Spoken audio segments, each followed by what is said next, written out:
tenemos ya en línea y siempre nosotros abusando de su tiempo y de su generosidad a Emilio Mustafa, psicólogo especialista en adicciones, director de asistencia en política integral de drogas. El equipo interdisciplinario que integra Emilio trabaja desde hace muchos años en el barrio Costanera y en los Vázquez, y hoy lo he convocado a Emilio para reflexionar juntos, o más vale al revés, escuchar nosotros lo que él nos pueda aportar, que seguramente va a ser mucho y valioso, acerca de un fenómeno del cual hemos hablado con Emilio aquí muchas veces, pero que vemos con muchísima preocupación cómo se va agudizando, y estoy hablando de la emergencia en salud mental. Le voy a pedir un poquito de paciencia a Emilio, porque quiero para la audiencia contextualizar un poco. Esta mañana, muy temprano, nos desayunamos literalmente con la información de que en el Colegio San Francisco y también en el Instituto Guillermina aparecieron pintadas en los baños anunciando un tiroteo en ambos colegios, de tal manera que las autoridades de ambas instituciones han dispuesto custodia policial. Las clases se están dictando normalmente, pero les han pedido con especial énfasis a los padres que por favor colaboren, ¿no es cierto? Y bueno, revisen las mochilas que llevan sus hijos. En esa estamos. Luego voy por otro título, lamentablemente un título.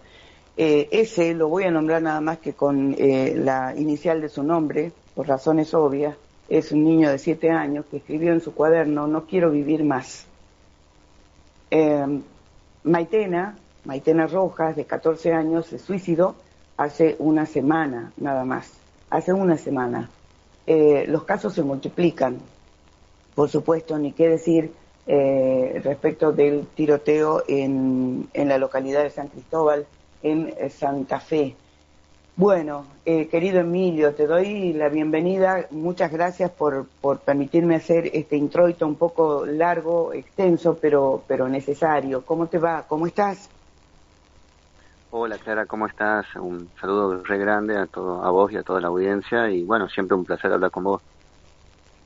Igualmente, querido Emilio. Bueno, he hecho este paneo, esta enumeración que duele muchísimo. No es nuevo, lamentablemente. La percepción que yo tengo, y vos me dirás cuál es tu experiencia, porque vos más que percepción tenés experiencia, ¿qué es lo que está pasando? Bueno, me parece que esto lo veníamos hablando de hace bastante años, podemos decir también, de cómo el proceso de degradación de lo social va afectando todo el campo también de la salud mental, digamos, ¿no? Hay que entenderlo, me parece, de una multiplicidad de factores, digamos, ¿no? Lo que está viviendo primero la sociedad argentina, pero también habría que pensar que es todo un síntoma social, digamos, de la afectación en la vida cotidiana de las personas y en su salud mental. Pero yo también creo que también es un síntoma de la época. Cuando te digo síntoma de la época, pienso a nivel mundial con respecto al nivel de deshumanización que está habiendo, de desesperanza que se está instalando en un mundo de guerra. Te doy el ejemplo. A mí, el otro día, cuando escuchaba al presidente de Estados Unidos decir: voy a hacer desaparecer una civilización, me pareció un discurso tan fuerte de hacer desaparecer. No está hablando de cambiar un gobierno, de sacar oposición, sí está hablando de desaparecer una civilización. Y cuando vos lo analizás, el nivel de deshumanización legitimado desde un orden social, eso va afectando a nivel macro, va afectando en los distintos estamentos de la organización social, y también va afectando en lo subjetivo y en lo simbólico. Es decir, nosotros de la psicología social hacemos un análisis que entendemos que la subjetividad, la psicología social busca entender cómo es la relación dialéctica entre un orden social y la constitución de la subjetividad. ¿Qué quiere decir? Cuando hablo de orden social, son las formas organizativas de que vive una sociedad, en lo económico, en lo social, en lo cultural, y cómo eso va constituyendo una forma subjetiva.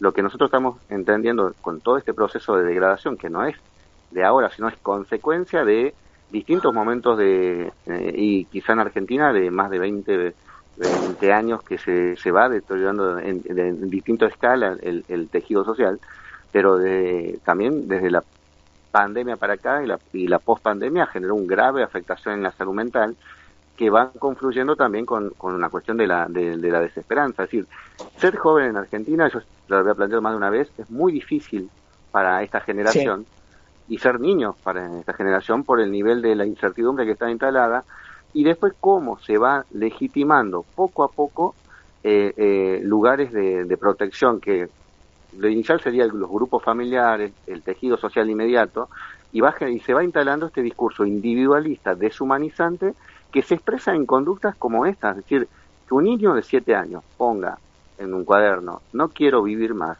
no lo toma solamente desde su sentir personal que lo está sintiendo, sino que también desde un contexto, digamos, ¿no? Porque si vive un contexto de constante frustración, y el lugar, porque la primera infancia y todo el desarrollo de la infancia, el primer lugar de protección está en el círculo del grupo primario que contiene, adhiere, pero si ese grupo primario o esas redes de grupo comunitarias están fragmentadas, están golpeadas, están devastadas, estas formas se expresan también.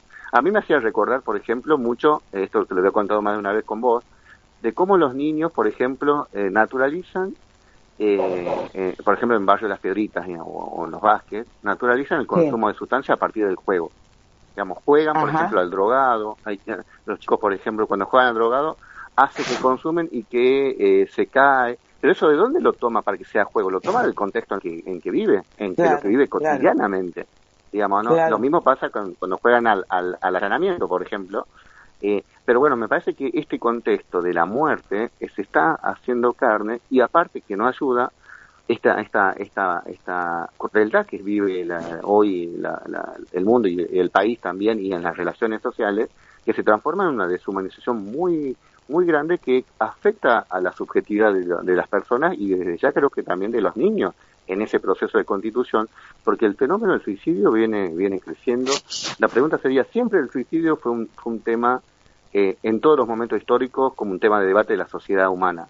Pero ¿cuál es el dato, si querés, significativo en esta etapa histórica? Que desde la década del 2000 para acá, la edad del suicidio fue bajando, digamos, ¿no? Qué sé yo, en una etapa estaba a la mediana edad, o al fin o a la etapa más de la edad adulta, o ya en la edad de la vejez, digamos, ¿no? Por distintas situaciones. Pero pero a partir de la década del 2000 para acá, empezamos a tener el fenómeno primero de 20 años, después de 15 años, hasta llegar 12 años en situaciones de suicidio. La pregunta es, ¿qué es lo que está pasando en lo social que un chico, teóricamente a los 15 o 20 años, según el discurso mismo social, que es el flor de la vida, lo viva como una tragedia vivir? Yo creo que en ese contexto creo que hay que marcarlo, y creo que todas estas formas de violencia que están apareciendo emergen con otro contexto también de esta generación, por ejemplo, el nivel de agresión y el nivel de saturación que genera también de alguna forma en la subjetividad las redes sociales. Por ejemplo, las crisis de ansiedad aumentaron muchísimo en el periodo del 2014-2015 para acá, con la problemática de el uso del celular, las redes sociales, porque genera en ese proceso de constitución subjetiva adolescente, la sobreestimulación que genera la pantalla, la sobreestimulación cognitiva.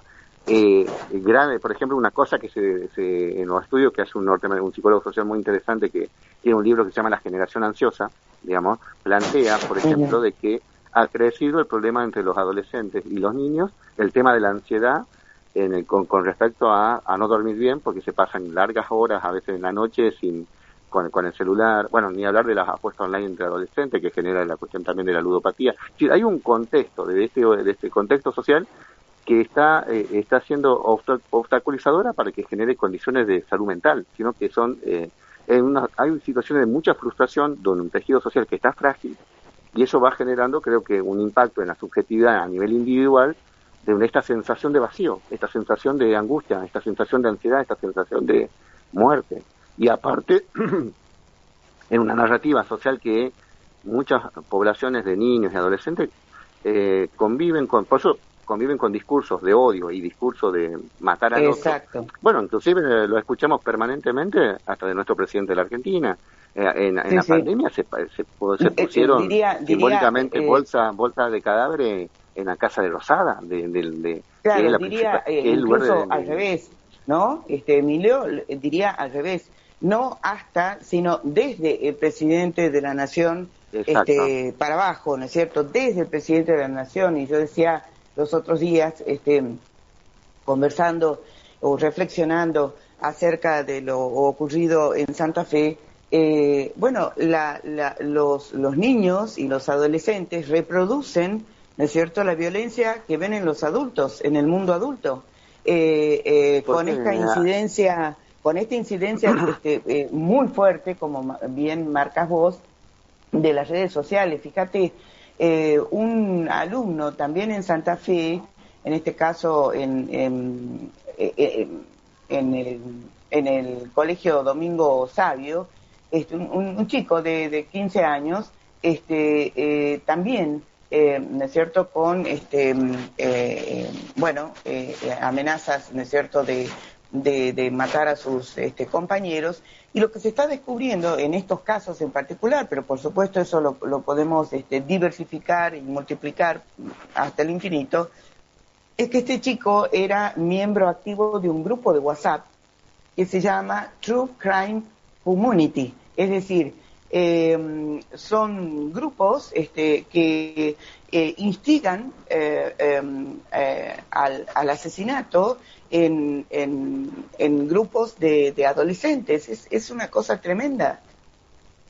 Es tremenda, pero vos, para tener en cuenta que ahí juega también una cuestión constitutiva de subjetividad por la etapa adolescente en que está. Bueno, hay una película, creo que francesa, que se llama Adolescencia, que es una serie que creo que está en Netflix, creo que expresa muy bien esto que me estás contando, pero cuando vos analizás las redes sociales hoy, esta cuestión comunica o satura o vacía y va generando fragilidad de subjetividad. ¿Por qué? Porque va dañando el vínculo concreto, el vínculo comunitario, y a través del vínculo es donde vos también consolidás y sostenés también las relaciones afectivas mucho más profundas, digamos, ¿no? Porque este vínculo de lo virtual está bastante degradado, digamos. Y esto no quiere decir que la tecnología no sea una herramienta importante para la humanidad, sino que cómo está siendo utilizada hábilmente desde una cuestión de promover patologías mentales o promover, de los distintos grupos que hay, no solamente de WhatsApp, sino en redes sociales, donde promueven hacer bullying. Tengan en cuenta que para el adolescente, aparte del bullying en la escuela, también está el bullying cibernético, el bullying en las redes. Te cuento un caso, por ejemplo, que me contaba ahí en las chicas del secundario, hacían una charla, decían que a veces para ella, antes de salir a bailar o salir a cualquier evento, se ponían tal ropa y depende cuánto me gusta tenía y se quedaba o no con esa ropa. Si tenía menos, se cambiaban de ropa, y eso generaba en los subjetivos exponerse a la mirada de otro a ver si la validaban a salir a un lugar. Es una tensión muy grande para un adolescente y también para esta idea también de la mujer objeto también, ¿no? En ese contexto, porque vos fíjate en la narrativa que cambió en las redes, cuando empieza a salir Facebook, ¿qué es lo que te pedía Facebook? Hacete amigo. Ahora, cuando vos vas a Instagram, ¿qué dice? Buscar seguidores. Seguidor no es lo mismo que amigo, digamos, ¿no? En la narrativa simbólica. Es decir, hay una relación asimétrica, y esto de los influencers, va dañando lo subjetivo a la generación actual, pero también es un problema de la estructura social de nuestro país y también de nuestra sociedad tucumana, porque es un síntoma de lo social en un proceso de degradación que viene ya acrecentándose y que se agudiza con estos discursos que viene del mismo Estado cuando un presidente de la Argentina, por ejemplo, cuando fue el caso de hacerle bullying a un chico con autismo, mira, más simbólico que eso y más concreto que eso, genera también toda una conducta de promover la violencia. Y la forma de relación es de la agresión y de la violencia. Entonces, por eso es muy importante poder pensar cómo fortalecer primero las redes, comunitarias y familiares, porque son los lugares de sostén inmediato, pero eso está degradado también por otro fenómeno que es la crisis económica, pero también el narcotráfico te está aportando mucho a esa fragmentación, pero también que las instituciones puedan volver a repensarse en un lugar de sostener, pero si el discurso es destruir el Estado, las instituciones, y es muy difícil que hoy las instituciones tengan un rol de contención, sino están más un rol de supervivencia. Entonces eso también tiene una afectación concreta, porque las instituciones son de las personas, no son edificios, habitan personas, digamos, ¿no? Entonces, que son además, en ese contexto creo que... son además las instituciones, ¿no es cierto?, desde el Estado, una especie de frame, ¿no es cierto?, de marco, que a los distintos sectores les da un horizonte de referencia. Fíjate, y de organización, digamos, ¿no? De organización de la vida cotidiana, material. De no sentirte tan solo, ¿no? Exacto. Entonces, esta sensación de vacío que está muy promovido en un discurso dominante de una sociedad de libre mercado neoliberal, con todo. ¿Por qué lo digo del libre mercado? Porque la narrativa subjetiva que promueve el orden social del libre mercado es todo se compra, todo se vende. Es decir, todo se compra, todo se vende, denigra el carácter de la importancia del ser humano en eso. Así es. ¿Entiendes? Te digo en ese ejemplo cuando el tranza le vende un papelito de Paco ahí en el Heredia a un chico de 10 años. El tranza no lo ve que es un niño. Simplemente, como me dijo a mí una vez un tranza, yo simplemente vendo, él compra, yo no hago nada malo. Es decir, ese discurso tan cruel está porque está consolidado en su mundo interno la deshumanización, que el otro es una cosa, nada más, no es un niño, no es una persona, digamos, ¿no? Entonces creo que eso también tiene una incidencia, digamos, ¿no? Quería, Emilio, compartir con, porque seguramente, por supuesto, vos incluso debés manejar datos mucho más precisos que los que tengo yo. Hay informes de la Organización Mundial de la Salud, de la cual, por supuesto, Argentina se fue copiándole o siguiéndolo a Trump. Una de cada 7 personas se enfrenta a un problema de salud mental. Y a nivel local, es decir, argentino, según datos de la propia cartera sanitaria, el año pasado se registraron 39 intentos de suicidio por día.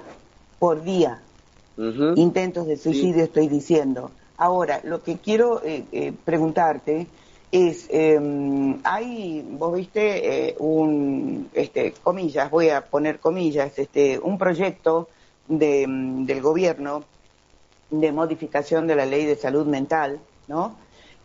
Supuestamente, una vez más, apelan al eslogan de la modernización, ¿no es cierto?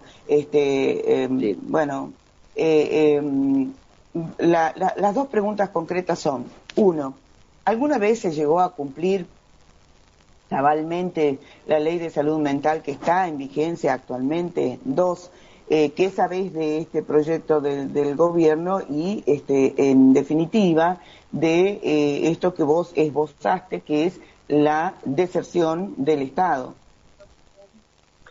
Bueno, primero me preguntabas de la primera pregunta, se me fue, me acordaba de la ley salud mental. Claro, si alguna vez se llegó a cumplir, la ley de salud mental que está vigente. La ley, del punto de vista del presupuesto, nunca se llegó a cumplir la ley salud mental desde que se aprobó. Ahora, que fue una herramienta clave para dar batalla, fue central e importantísima, porque un concepto clave de la ley salud mental es que instala el concepto de sujeto de derechos humanos. A mucha gente de corrientes conservadoras le agarraba escozor escuchar esa palabra porque intentaba todo el tiempo, como se dice, cuestionarla. Pero fue muy importante para nosotros, inclusive cuando armamos la organización del trabajo en adicciones en las barriadas, poder entender la complejidad y esa herramienta jurídica es la ley salud mental que está en vigencia y que es ley del Estado argentino. Puede ser que no se haya aplicado todo en todas sus dimensiones. Por ejemplo, acá en Tucumán nunca se logró constituir el órgano de revisión, por ejemplo, de la ley. Fue muy importante la reafirmación de la ley que sacó la legislatura tucumana, que lo impulsó el legislador Gabriel Yeldin, sobre la ley de salud mental, que creo que fue muy importante en ese contexto. en este contexto es muy importante defender los conceptos y también de abordar el tema del suicidio, digamos, ¿no? Que eso, Claro, ¿por qué es importante que haya una ley? Porque es un marco jurídico que te da herramientas para salir a pelearla. Pero no es que porque claro, haya una ley, vos ya tenés el derecho. Es decir, a claro, la ley la tenés que hacer carne viva, si no es letra muerta.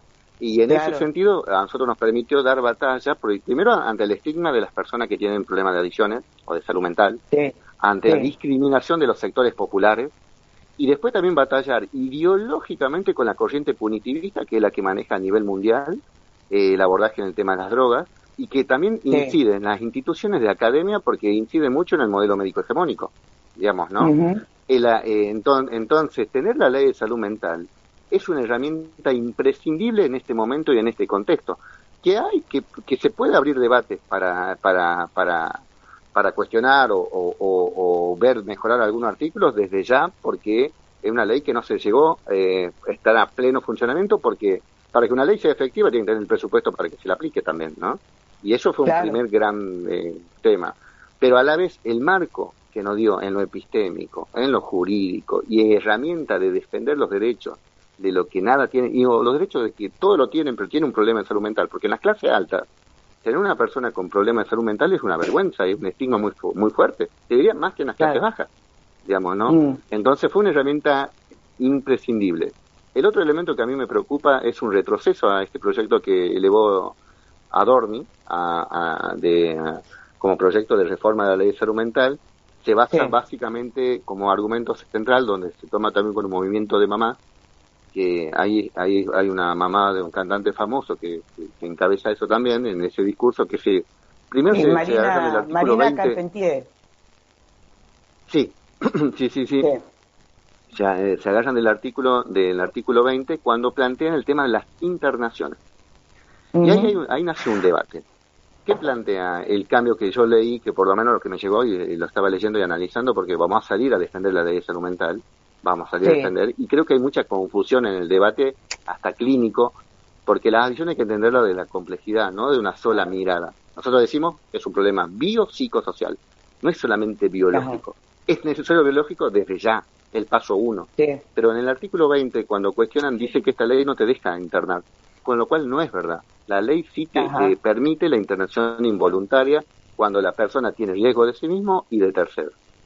¿Cuál sí, es el problema? Que los recortes que hay en salud implica que muchas veces, primero que el fenómeno social creció muchísimo en el tema de la demanda de la desintoxicación y la internación para la estabilización de la persona. ¿Cuál es el problema? Saturaron todos los servicios generales de los hospitales, acá en Tucumán, en los barrios y del Carmen. Digamos, en el barrio solamente hay 9 camas para desintoxicar para toda la provincia, digamos, ¿no? ujú, Entonces, ¿eso qué genera? Que la falta de cama, ¿qué implica para que haya una cama? Es presupuesto concreto en invertir en salud, porque vos poner una cama nueva en un hospital implica darle más presupuesto, porque no solamente es la cama, no es solamente tienen que pensar en el equipo médico de enfermeros, médicos, psicólogos, que atiendan en 3 turnos esa internación, y aparte dar la cuestión del mantenimiento, es decir, es plata. Y acá, ¿cuál es el problema? Y también la escasez de psiquiatra que hay. Entonces, ya claro. para resumirlo, sería que es mentiroso el argumento, porque este gobierno viene de intentar de cerrar el hospital Bonaparte. Sí, Dice que le vuelve a dar entidad, en el cambio saca que las internaciones solamente pueden ser sugeridas por médicos psiquiatras, descartando el equipo interdisciplinario donde puede ser un psicólogo, un psiquiatra o un médico. Y le vuelve al sí, poder al psiquiatra como modelo médico hegemónico, poniendo eje que la única solución es la internación. La internación no cura, la internación es parte de un proceso terapéutico. Pero ¿cuál es el claro, problema? Este gobierno no va a aumentar el presupuesto en salud, si está cerrando y está ajustando. Entonces, como no va a dar sostén el sistema público, va a ser el negocio para las clínicas privadas. Y el otro gran claro, negocio va a ser de las grandes farmacologías, digamos, las grandes empresas que manejan los medicamentos. Y te sí, recorta a solamente un problema de internación o no internación, secundarizando el problema social, de salud, claro, porque el problema central en la recuperación es cuando la persona vuelve a su contexto, porque la madre de las batallas es ahí el tratamiento. Claro, Es ultra claro. necesario la estabilización orgánica desde ya, pero vuelve al médico hegemónico, le vuelve al poder al psiquiatra en todo su contexto médico hegemónico de una mirada de una persona no integral, sino fragmentada, y de fondo, ¿qué es lo que va a tocar? Va a tocar el concepto de sujeto de derecho, porque después, Claro. pues, si te derivo en la clínica privada, o sea, el que lo pueda pagar, lo paga, y el que no, no, porque ¿qué dice el presidente con respecto a las adicciones? No, ¿por qué el Estado tendría que intervenir si es una decisión personal de cada persona? Es como lo mismo que le dijeron a las personas con discapacidad. El que tenga un hijo con Claro. discapacidad, que lo cuide, que lo cuide la familia. ¿Por qué el Estado? Claro, ¿Se entiende claro, la es problema trampa? tuyo. ¿A dónde la está llevando? Entonces a mí me parece un gran retroceso. Sí, sí, sí, tal cual.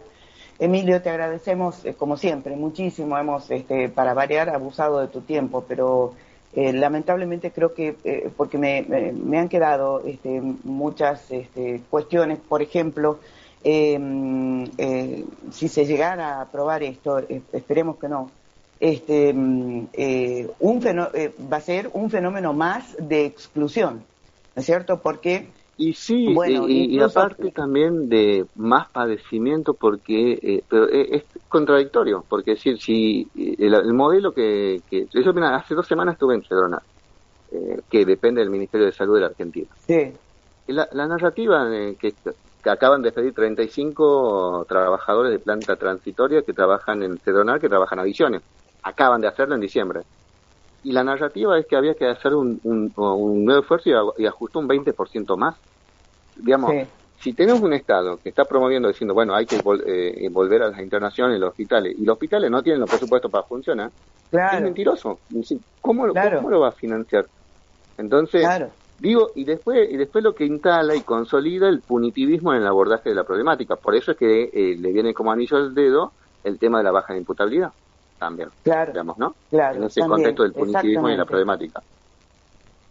Sí, en una próxima charla nos vamos a centrar en este último aspecto, en el trabajo interdisciplinario que ustedes hacen tanto tiempo vienen sosteniendo, ¿no es cierto?, justamente en los barrios populares, particularmente no porque sea solamente, digo que ustedes vienen trabajando mucho en Costanera y Los Vázquez. Emilio, te mando un abrazo enorme, como siempre, muchísimo cariño y un abrazo y un beso. Muchas gracias, Clara, te mando un beso grande y bueno, y a toda la audiencia también. Saludos. Adiós, adiós. Hemos estado en diálogo con Emilio Mustafa, riquísima charla con su gran experiencia, psicólogo especialista en adicciones.